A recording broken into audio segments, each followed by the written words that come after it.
Hello everyone, so now that my fire-breathing fortress is all done, I figured it's time for some more dinosaur fun, and I thought a scientifically accurate Velociraptor named Blue for all of you would be kind of cool. Hello everyone, hope you're all doing well, and thank you for tuning into Moose Motion. Be sure to like the video if you enjoyed the content, comment below what you think, share with your friends, and perhaps consider subscribing if you're new, and be sure you have your post notifications turned on so you don't miss any of the new content. Anyway, thank you for your support, it's highly appreciated. So during this video, what we're going to be making is the armature doll skeleton for a Velociraptor. To be more precise, we're going to make a scientifically accurate, Blue from Jurassic World, which I'm sure most of you have seen at this point, and has a fairly large fan base. So I figured it'd be kinda cool to make a scientifically accurate interpretation of this character. So, seeing how I'm doing a scientifically accurate Blue for all of you, I figured this is a good time to do a deep dive on Velociraptor, so let's learn some fun facts about this dinosaur. Many of us saw Jurassic Park the movie, and we were all petrified of that interpretation of a Velociraptor, since it's not every day you get to see a giant lizard calmly devour someone. However, not everything we've seen is 100% true. So during this series, or dino build, I hope you join us while we discover and disprove some of the mysteries behind these dinos. Velociraptor is a sickle-clawed dinosaur that flourished in Central Eastern Asia during the late Cretaceous period, 99 million to 65 million years ago. It was a carnivorous theropod or a dromaeosaur. Velociraptor was smaller than most people expect, mainly because of Jurassic Park. The real-life size was about the size of a turkey, or a mid or large-sized dog. So the real-life Velociraptor reached a length of 1.8 meters, or 6 feet long, and an estimated height of 0.5 meters, or 1.6 feet tall. And perhaps the weight was no more than 45 kilograms, or about 100 pounds, at the high estimations. To put this into perspective, the average Velociraptor would just exceed the knee of the average adult. So the overall definition of a Velociraptor is a small active carnivore that probably fed on Protoceratops,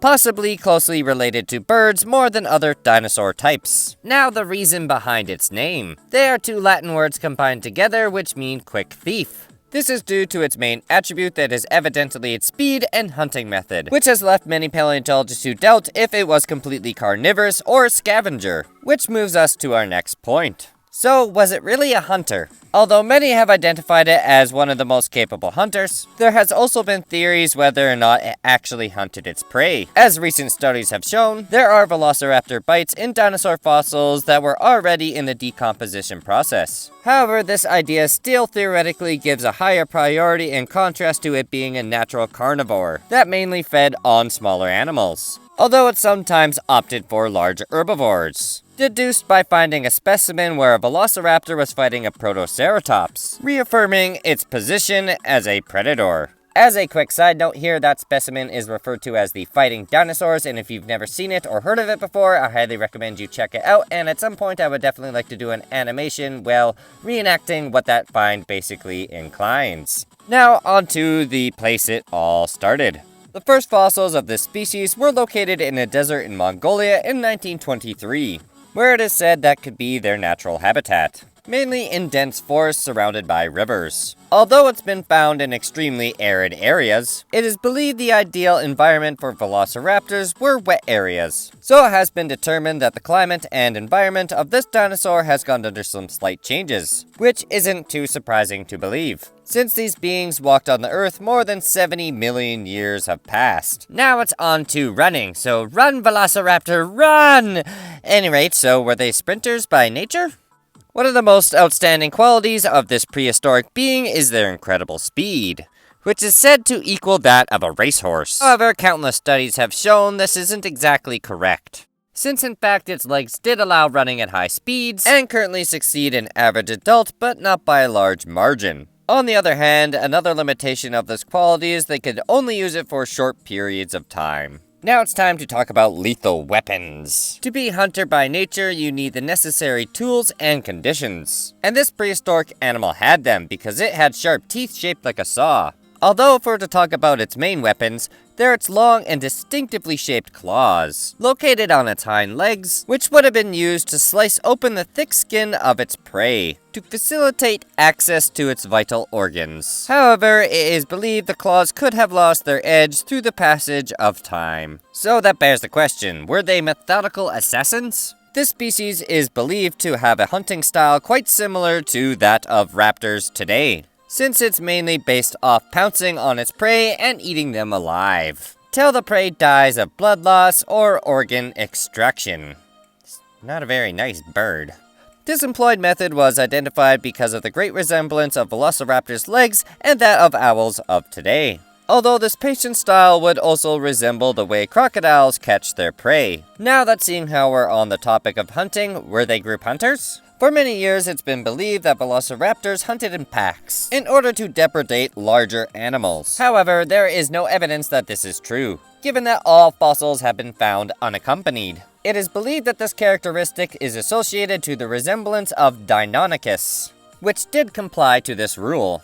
On the contrary, recent studies show that in reality, velociraptors were solitary hunters. Now it's on to, well, probably the most controversial part of the video, cinematic confusion.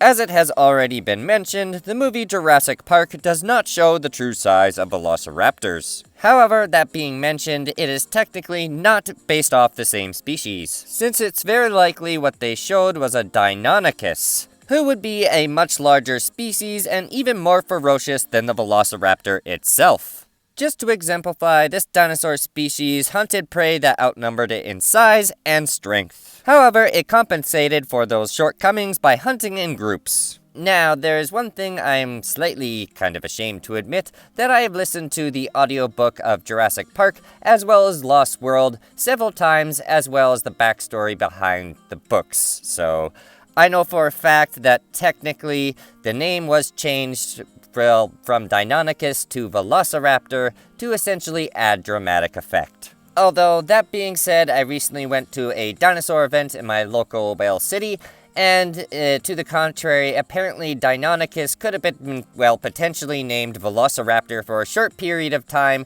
due to its popularity, so it's hard to say as to where this controversy actually started from, whether or not it was the scientists or the movie, but generally speaking, I think the movie is a little bit more widely known for being more controversial. Now onto, well, it being very similar to a bird. When the Velociraptor is shown in different scenarios, it's always represented as a giant reptile.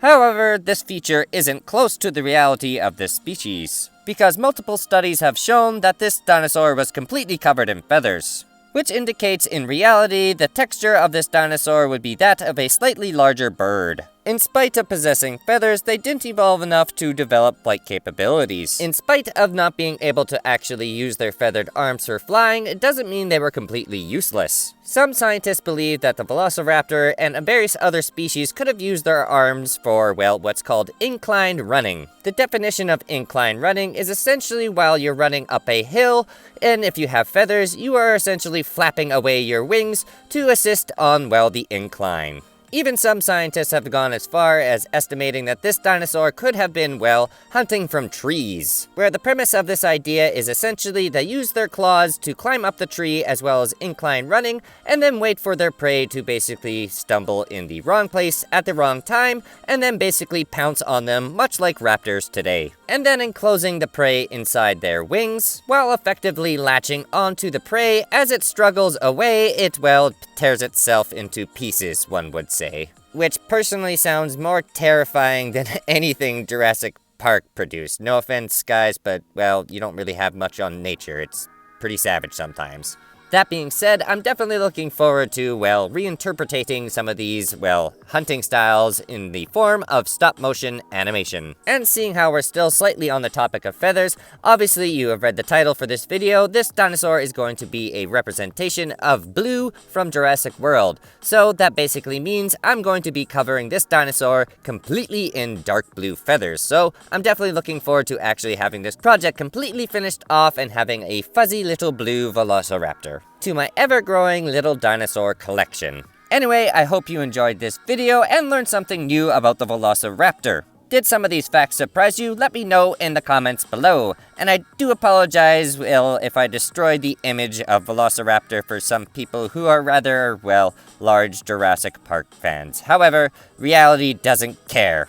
And the big fact stands that a vast majority of the dinosaurs you are unfortunately seeing in Jurassic Park, as well as Jurassic World in particular, are generally just, movie monsters. And now that we're nearly finished part 1 here, I'm going to mention during part 2, we will probably be doing a deeper dive on this dinosaur, on what it actually would have looked like, and probably explaining in further detail, obviously feathers and various other topics. So, if you're new to this channel and want to continue the deep dive on this dinosaur, be sure to subscribe and have your post notifications turned on so you don't miss that video. Now it's time for the build rundown, as well as some other exciting news. So, during this dinosaur project today, one could say we used some armature wire to make the frame today, and some oven-baked clay for the bones, I say. And some tin foil to keep the weight down, one would say. And some plasticine and some sticky tack to make everything stay. Hello everyone, so during this video today, we'll be adding clay to my little Velociraptor, one could say, and learning some fun facts about this dinosaur along the way. So come with me and learn about this dinosaur today as we travel back in time, I say.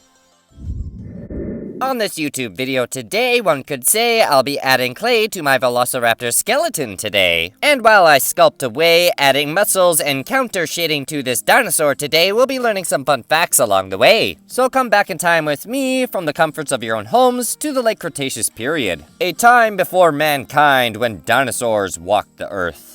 When monsters ruled the land and sea, before one of the great extinctions that have ever happened on this earth. So join me to learn what the Velociraptor really looked like. The Velociraptor mongoliensis was a predatory theropod that lived in the late Cretaceous period 71 million years ago. It gets its name from the Latin word velox, which means swift and speed, and raptor, which means robber or plunderer, as an appropriate description for its agility and carnivorous diet. It was first discovered in Mongolia, East Asia, hence the name. It was found on the 11th of August in 1923 by Peter Kazin. He stumbled across the complete 25-centimeter skull and toe claw at the dig site in the Gobi Desert. Throughout the years, we've looked at dinosaurs as upright, naked monsters, and the Velociraptors were no different. Now, there's a few things I need to address before we get into the science aspect of this video. The dinosaurs seen in Jurassic Park aren't scientifically accurate. We all know this. Everything about that Velociraptor is wrong. From the scaling to the way the hands are positioned and shaped, and the lack of feathers. The Velociraptors in the film, however, are based off the Deinonychus anteroporus, a large species of raptor ranging from 4 to 5 feet tall and 11.5 feet in length. Although the name of this dinosaur was changed by Michael Crichton to Velociraptor, in order for the dinosaur to sound more dramatic and frightening. Almost like something a real theme park would do to excite the guests. At the time Croton wrote the novel, the reinterpretation of Deinonychus was scientifically accurate, although it was scaled up just a bit for Spielberg's film to make it more of a formidable foe. Throughout the years following the books and films' releases, we of course have learnt a lot more about this fascinating creature, adding that they indeed had feathers, and their hands weren't positioned with their fingers towards their toes, and were instead facing each other like a bird. The Velociraptors seen in Jurassic Park unofficially have more in common with the Aquila beta, a species of dromaeosaur that actually grew up to 6 feet tall, like what we see in the film. But then again, there are a few notable differences, most notably the skeletal structure, which isn't quite as accurate as the Deinonychus. Now that we have that out of the way, let's talk about the specifics on Velociraptor mongoliensis. This Cretaceous dromaeosaur stood at a height of about 3 feet tall, a length of 6.8 feet from nose to tail tip. The weight was approximately 20 to 30 pounds. Significantly smaller than many of you might have expected or had hoped it would be. But don't underestimate this creature, it could still do some damage. With a 3.5-inch retractable claw, its job would have been to trap other dinosaurs and plunge the weapon deep into the throat of the larger prey, leaving them to suffocate on their own. Dr. Grant wasn't messing around when he gave that explanation of what a raptor claw would do to you. P.S. You're alive when they start to eat you. And with the Velociraptor's estimated speeds running up to 64 kilometers per hour, you wouldn't want to mess around with this thing, even if it was smaller than you. Now, I would like to briefly mention for those of you who are probably more, well, avid watchers of this channel, in part 1, I mentioned the speed of the Velociraptor as well, which was significantly slower than this estimation. So, that being said, I've noticed, well, with a lot of very popular dinosaurs, the running estimations for these things varies dramatically. And if you just so happen to enjoy this type of content, be sure to subscribe if you're new and turn on your post notifications so you don't miss any of my new videos, where generally we do deep dives on dinosaurs while I, well, obviously make them by hand.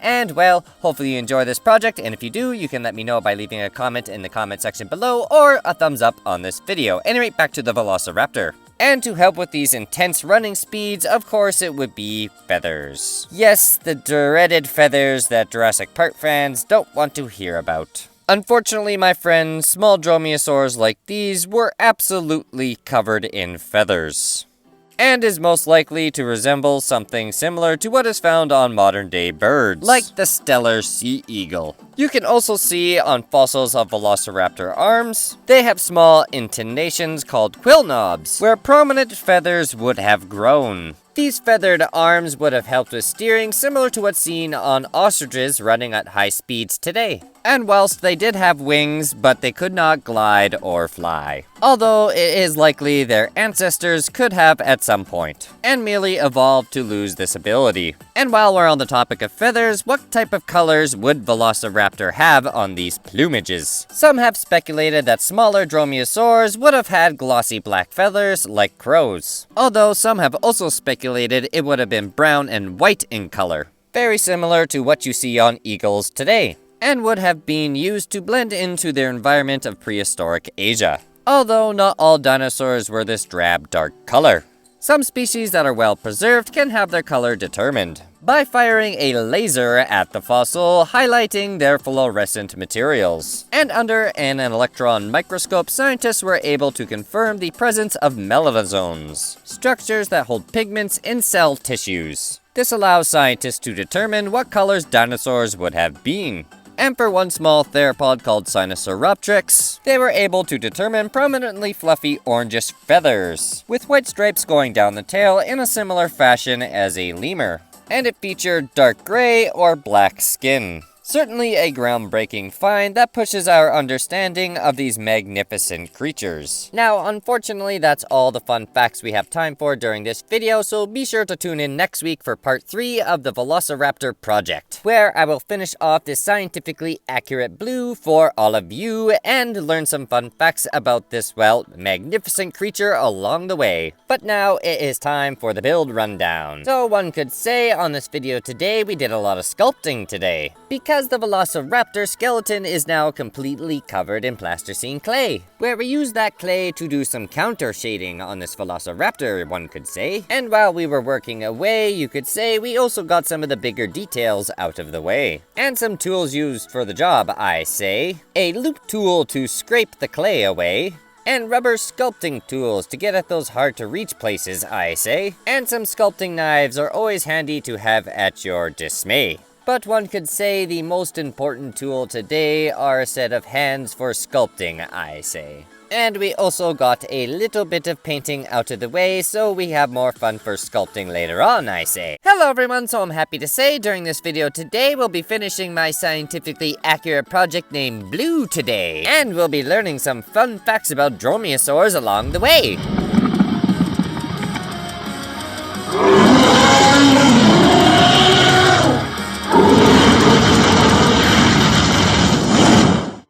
So to start this video off today, we'll be doing some sculpting with some plasticine clay. Getting in some last details, you could say, before we get too carried away with the feathers today. That's right, I'm excited to say by the end of this video today, we'll have a fuzzy blue, you could say. Now, I must say, it's not easy making fuzzy dinosaurs, you could say, because putting in feathers one by one is, well, a slight pain in the bum.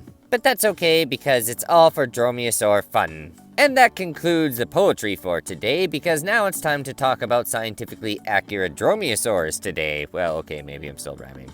Now, apart from, well, the slight poetry affecting me mentally, I will be talking about Velociraptors today, as well as Deinonychus, which is, well, basically the common predecessor for Velociraptor, so to speak, considering basically there was an alternate name change in both the book and the movies to sound more dramatic, because apparently Deinonychus, the terrible claw, isn't cool enough. Now, apart from me being disgruntled over the poor name change decision as far as I'm concerned, we'll be doing a quick recap here on Velociraptor for those of you who are new to this build series, and because technically the last big video I uploaded was the Dinosaur Supercut, so people might be a little rusty on the fun facts about this dinosaur. So let's talk about Velociraptor mongoliensis before we get into Deinonychus. Velociraptor was a small, that's correct, you heard me, small dromaeosaur from the late Cretaceous period. Sorry, Jurassic Park fans, but we're snipping that one right in the butt real fast because, well, perhaps you should check up on part 1 and part 2 before you're getting into this video too much. But yeah, Jurassic Park is definitely not scientifically accurate whatsoever.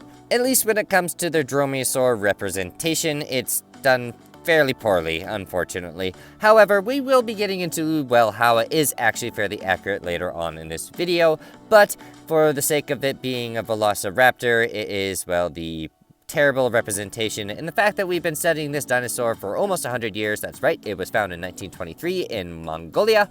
It's kind of embarrassing how a lot of people still don't realize it was basically no larger than a turkey, weighing maybe about 30 to 50 pounds. Or possibly 100 pounds at the larger estimations. And standing in at a whopping, well, half a meter approximately. They're not very tall, and were about 6 feet long, or about 2 meters. Their large retractable claws were about 6.5 centimeters, or 2.6 inches. It is also a common misconception that these dinosaurs would have hunted in packs. Unfortunately, there is no fossil evidence to support this theory that they would have done that, considering all the animals that have been found have been of solitary individuals. However, I wouldn't say that necessarily makes them any less deadly, considering their hunting patterns would have been very similar to modern raptors of today. These things would have been probably fairly adapted killing machines, even though they're, well, fairly small and cute in stature in comparison to, well, the Jurassic Park version. And seeing how Jurassic Park is being mentioned again, I should probably mention that, well, obviously the reptile representation in the films is, well, inaccurate. These things would have been covered in feathers, which I think is fairly well known at this point. And these dinosaurs lived approximately 70 to 74 million years ago, which means they didn't make it all the way to the Cretaceous extinction. And the name Velociraptor translates to swift thief, which we'll probably talk about more later on during the video because, well, I'm a little disappointed in the fact that that name was voted cooler than the other alternative Deinonychus. I'm not exactly sure why, but yeah, we'll talk about that later on. And that concludes our recap for the Velociraptor. And this is where I should probably recommend some of the newer viewers go check out some of the older videos on the Velociraptor. That means part 1 and part 2, basically because we're going to start diving into some little bit, well, heavy nerd topics at this point about the dinosaur, recapping where we left off last time. And for those of you who want to learn more about this dinosaur and want to check out part 1 and part 2, the links are provided in the description below.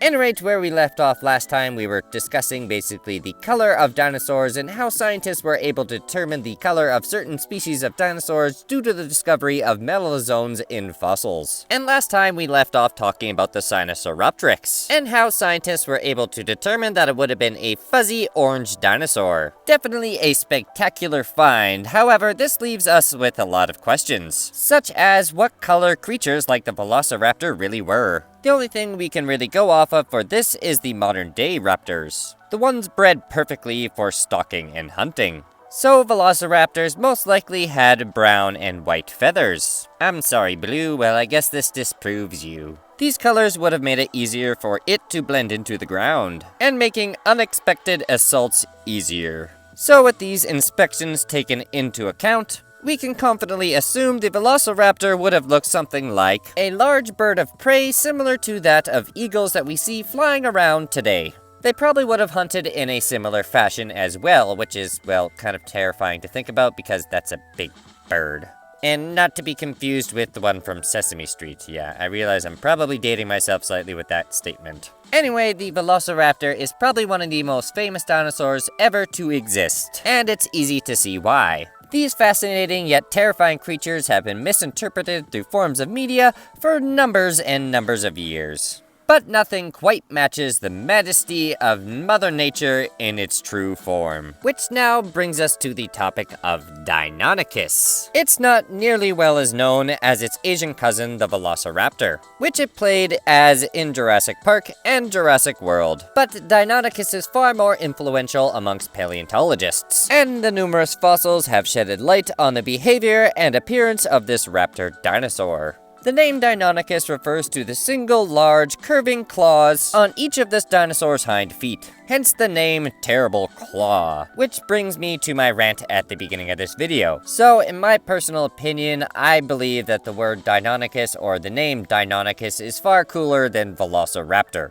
especially when you break down the two different definitions. Cause, well, let's face it, what sounds more intimidating, the speedy thief or the terrible claw? I just personally don't think that was maybe the best call for, well, adding perhaps dramatization to your book and or movie. I don't know, that's just my personal opinion, obviously, so let me know what you think in the comments below. It could potentially be a, well, thing with the name perhaps being a little more difficult to pronounce, but personally, I don't find that any more difficult than Velociraptor, so I don't understand the name change personally.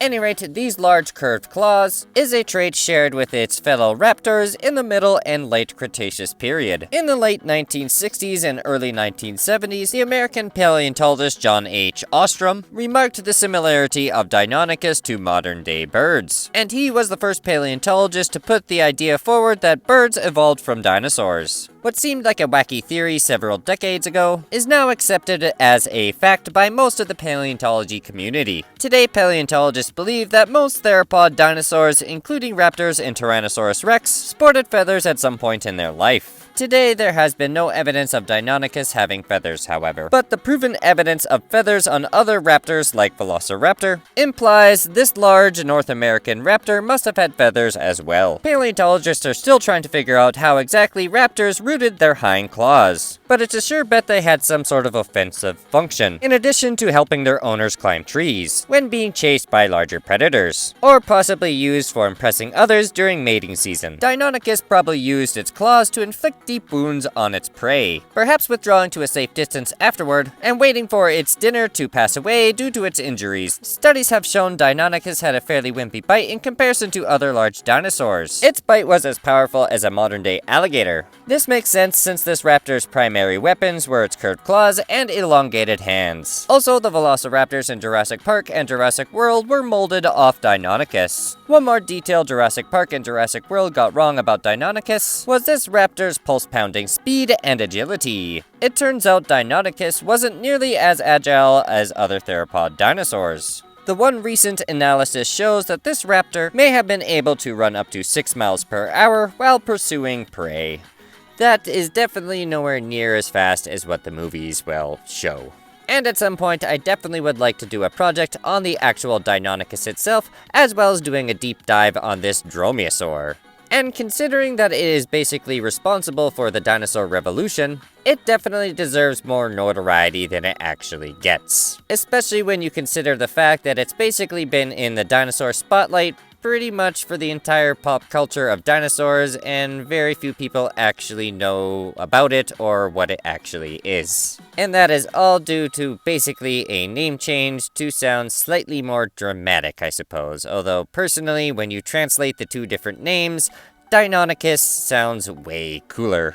And that concludes all the fun facts about these fascinating dinosaurs during this video. I hope you enjoyed the content and have left just a little bit wiser about the fascinating world of paleontology. There's definitely a lot to learn when it comes to this, well, topic, that is for sure, and I can't express enough how much I personally enjoy actually making this type of content because, well, honestly, I learn quite a lot during these videos, as well as I'm sure you do, the viewers. And, well, perhaps you have learned something new, and let me know what that is in the comments below. And, well, if you enjoyed the video, be sure to leave a thumbs up. That lets me know, as well as the algorithm know, that this is a good video. And, well, share with your friends. And perhaps consider subscribing if you're new. Now it's time to leave you to the glamour shots. And I hope you enjoyed this build series because the next one might be slightly different. Instead of building a dinosaur, we'll be making something based off a dinosaur. And now that my channel has officially reached that 1K mark, I've, well, decided to fill this request because I've gotten quite a few for it, to say the very least. So I think it's safe to say the king of the monsters is well on his way. Godzilla, you could say. And quick shout out to Dragonclaw for spotting Milton the Moose in the last Velociraptor how-to video.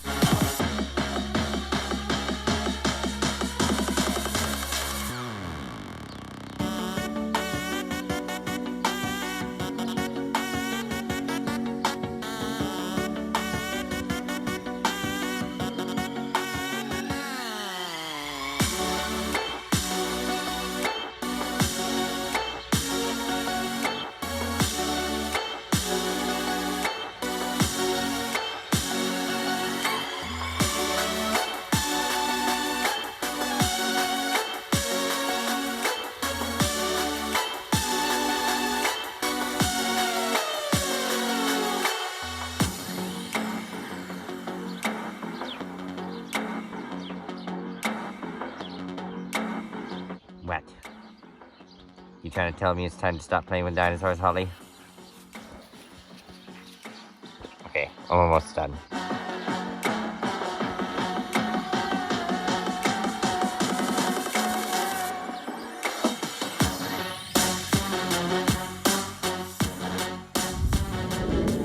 Hey, thanks for sticking around to the very end of the video. Be sure to leave a like if you enjoyed the content, comment below what you think, share with your friends, and perhaps consider subscribing if you're new. Anyway, that's enough from me. Till next time, take it easy.